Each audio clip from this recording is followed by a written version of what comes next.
लोकानां विजये भवरोगिणां निधिये सर्वविद्यानां दक्षिणामूर्तये नमः। ನಮಸ್ಕಾರ. ಸಮಸ್ತ ವೀಕ್ಷಕರಿಗೂ ವಾಸ್ತು ಜ್ಯೋತಿ ಕಾರ್ಯಕ್ರಮಕ್ಕೆ ಸುಸ್ವಾಗತಗಳು. ಈಗ ನೋಡಿ, ಜೂನ್ 2ನೇ ತಾರೀಕು ನಮಗೆ ಗುರು ಬದಲಾವಣೆ ಆಗ್ತಾ ಇದೆ.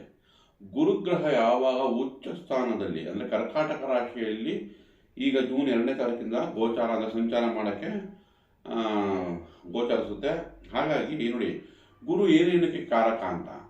ಗುರು ಸಮೃದ್ಧಿಗೆ, ಪುತ್ರಕಾರಕ, ಆರೋಗ್ಯಕ್ಕೆ ಕಾರಕ.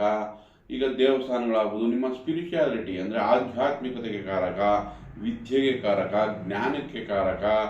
ಹಾಗೆ ನಿಮ್ಮ ಓವರಾಲ್ ಪ್ರಾಸ್ಪರಿಟಿ ಅಂದರೆ ಸಕಲ ಸಮೃದ್ಧಿಗೂ ಗುರುವೇ ಕಾರಕನಾಗ್ತಾನೆ. ಗುರುವಿನ ಆಶೀರ್ವಾದ ಹೊಂದಿದ್ರೆ ಏನು ಬೇಕಾದ್ರೂ ನೀವು ಗೆಲ್ಲಬಹುದು ಅಂತ. ಅಂದರೆ ಜೀವನದ ಯಾವುದೇ ಕಷ್ಟಗಳನ್ನು ಮೀರಿ ಮುಂದೆ ನಡೆಯುವಂಥ ಶಕ್ತಿ ಗುರು ಕೊಡುತ್ತೆ.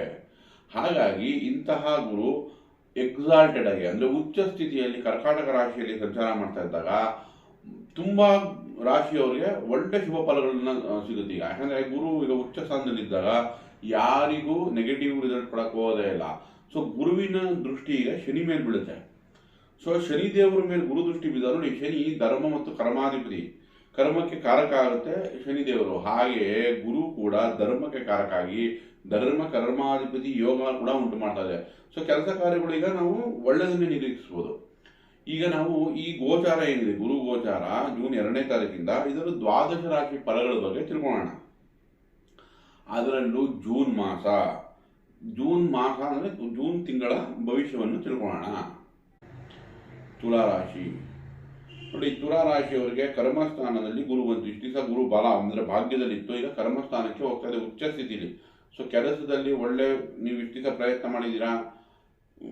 ತುಲಾರಾಶಿಯವರಿಗೆ 3ನೇ ಮನೆ ಮೇಲೆ ದೃಷ್ಟಿ ಬೀಳ್ತಾ ಇತ್ತು. ಸೊ ಇಷ್ಟು ದಿವಸ ಒಳ್ಳೆ ಪ್ರಯತ್ನಗಳಿಂದ ನಿಮಗೆ ಹೆಸರು, ಕೀರ್ತಿ, ಪೊಸಿಷನ್ ಸಿಕ್ಕಿತ್ತು. ಈಗ ಅದರಲ್ಲಿ ಕೆಲಸ ಮಾಡೋಂಥ ಸಮಯ. ಸೊ ಕೆಲಸದಲ್ಲಿ ಒಂದು ಸ್ಟೆಬಿಲಿಟಿ ತಂದುಕೊಡುತ್ತೆ. ಬಟ್ ಶುಭ ಕಾರ್ಯಗಳು ಸ್ವಲ್ಪ ವಿಳಂಬ ಆಗ್ಬೋದು. ಬಟ್ ಕೆಲಸ ಕಾರ್ಯಗಳಲ್ಲಿ ಒಂದು ಒಳ್ಳೆ ಸ್ಟಡಿನೆಸ್ ಕೊಡುತ್ತೆ, ಯಾಕಂದರೆ ಉಚ್ಚ ಸ್ಥಿತಿಯಲ್ಲಿದೆ. ಜೊತೆಗೆ ನಿಮ್ಗೆ 2ನೇ ಮನೆ ಮೇಲೆ, ಸೊ ಅವಾಗ ಇನ್ಕಮ್ ಜನರೇಟ್ ಆಗೋಕ್ಕೆ ಚೆನ್ನಾಗಿದೆ, ಕುಟುಂಬ ಅಭಿವೃದ್ಧಿ ಆಗೋಕ್ಕೆ ಚೆನ್ನಾಗಿದೆ. ಸೊ ನಂತರ ನಿಮ್ಮ 4ನೇ ಮನೆ ಮೇಲೆ ದೃಷ್ಟಿ ವಾಹನ ಖರೀದಿಗೆ, ಭೂಮಿ ಖರೀದಿಗೆ, ಫ್ಲ್ಯಾಟ್ ಖರೀದಿಗೆ ಅದಕ್ಕೂ ಕೂಡ ಇನ್ಫ್ಲುಯೆನ್ಸ್ ಮಾಡುತ್ತೆ. ಸೊ ಇವಾಗ ನಿಮಗೆ ಪರಿಹಾರ ಬೇಕಾಗಿರೋದೇನು, ತುಲಾರಾಶಿಯವರಿಗೆ ಪಂಚಮದಲ್ಲಿ ರಾಹು ಇದ್ದರೆ ಹೊಟ್ಟೆ ಇನ್ಫೆಕ್ಷನ್ನು, ಅಸಿಡಿಟಿ, ಅಲರ್ಜೀಸು, ಅಥವಾ ಮಕ್ಕಳಿಗೆ ಅಲರ್ಜೀಸ್ ಕೊಡೋದು, ಈ ವಿಚಾರ ಮಕ್ಕಳ ಜೊತೆ ಭಿನ್ನಾಭಿಪ್ರಾಯ ಕೊಡೋದು, ಇದು ರಾಹು ಇನ್ಫ್ಲುಯೆನ್ಸ್ ಮಾಡುತ್ತೆ ಪಂಚಮದಲ್ಲಿ. ಹಾಗಾಗಿ ರಾಹುಗೋಸ್ಕರ ನೀವು ದುರ್ಗಾದೇವಿ ಉದ್ದಿನ ಬೇಳೆಯನ್ನು ದುರ್ಗಾದೇವಿ ದೇವಸ್ಥಾನದಲ್ಲಿ ಕೊಡೋದು. ಹಾಗೆ ನೀವು ಒಂದು ಸಣ್ಣ ಪುಟ್ಟ ಟ್ರಾವೆಲಿಂಗ್ ಮಾಡೋದು, ಸ್ನೇಹಿತರಿಗೆ ಉದ್ದಿನೊಡೆ ಕೊಡಿಸೋದು, ಇದೆಲ್ಲ ನಮಗೆ ರಾಹು ಪರಿಹಾರಕ್ಕೆ ಬರುತ್ತೆ. ಹಾಗೆ 6ನೇ ಮನೆ ಶನಿ ಲಾಭದಾಯಕವಾಗಿದೆ. 7ನೇ ಮನೆ ಕುಜ ಸ್ವಸ್ಥಾನದಲ್ಲಿದೆ. ನೋಡಿ, 2ನೇ ಮನೆ ಅಧಿಪತಿ 7ರಲ್ಲಿದ್ದರೆ ಹೆಣ್ಣು ಮಕ್ಕಳಿಗೆ ವರ ಸಿಗುವಂಥ ಚಾನ್ಸಸ್ ಚೆನ್ನಾಗಿದೆ. ಯಾರಿಗೆ? ತುಲಾರಾಶಿಯವರಿಗೆ. ತುಲಾರಾಶಿಯ ಹೆಣ್ಣು ಮಕ್ಕಳಿಗೆ ವಧುವರ ಅನ್ವೇಷಣೆಯಲ್ಲಿ ಲಾಭ. ಯಾಕಂದರೆ 2 ಕುಟುಂಬಾಧಿಪತಿ ಸಪ್ತಮಾಧಿಪತಿ ಸಪ್ತಮದಲ್ಲೇ ಇದೆ, ಅದು ನಿಮಗೆ ಲಾಭ ತಂದುಕೊಡುವಂಥ ಚಾನ್ಸಸ್ ಹೆಚ್ಚಾಗುತ್ತೆ. ಹಾಗೆ ಅಷ್ಟಮದಲ್ಲಿ ಸೂರ್ಯ ಇದೆ. ನಿಮಗೆ 11ನೇ ಮನೆ ಅಧಿಪತಿ 8ರಲ್ಲಿರಿದ್ರೆ ಆಕಸ್ಮಿಕ ಧನಲಾಭಗಳನ್ನ ನಿರೀಕ್ಷಿಸ್ಬೋದು.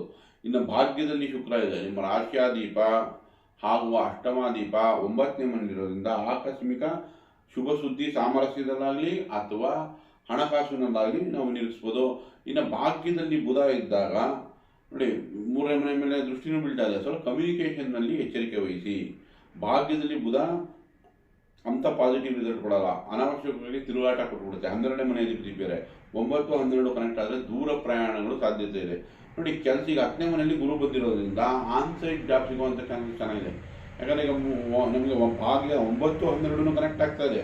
ಹಾಗೆ 10ನೇ ಮನೆಯಲ್ಲಿ ಗುರು ಉಚ್ಚ ಸ್ಥಿತಿಗೆ ಹೋಗ್ತಾ ಇದೆ. ಸೊ ಇದನ್ನು ನೋಡಿದಾಗ ನಮ್ಗೆ ಅನ್ಸೋದು ನಿಮಗೆ ಆನ್ಸೈಟ್ ಜಾಬು, ಫಾರಿನ್ಗೆ ಹೋಗೋ ಚಾನ್ಸು ಅಥವಾ ಮನೆಯಿಂದ ದೂರದಲ್ಲಿ ಕೆಲಸ ಸಿಗೋ ಚಾನ್ಸಸ್ಸು ಹೆಚ್ಚಾಗಿ ಕಾಣ್ತಾ ಇದೆ ತುಲಾರಾಶಿಯವರಿಗೆ. ಸೊ ಓವರಾಲ್ ಆಗಿ ತೊಗೊಂಡ್ರೆ ಜೂನ್ ತಿಂಗಳು ನಿಮಗೆ ಚೆನ್ನಾಗಿದೆ ಅಂತಲೇ ಹೇಳ್ಬೋದು. ಒಳ್ಳೆಯದಾಗಲಿ. ದಯವಿಟ್ಟು ಈ ವಿಡಿಯೋ ಇಷ್ಟ ಆಗಿದ್ದಲ್ಲಿ ಲೈಕ್ ಮಾಡಿ, ಶೇರ್ ಮಾಡಿ, ಸಬ್ಸ್ಕ್ರೈಬ್ ಮಾಡಿ. ಧನ್ಯವಾದಗಳು.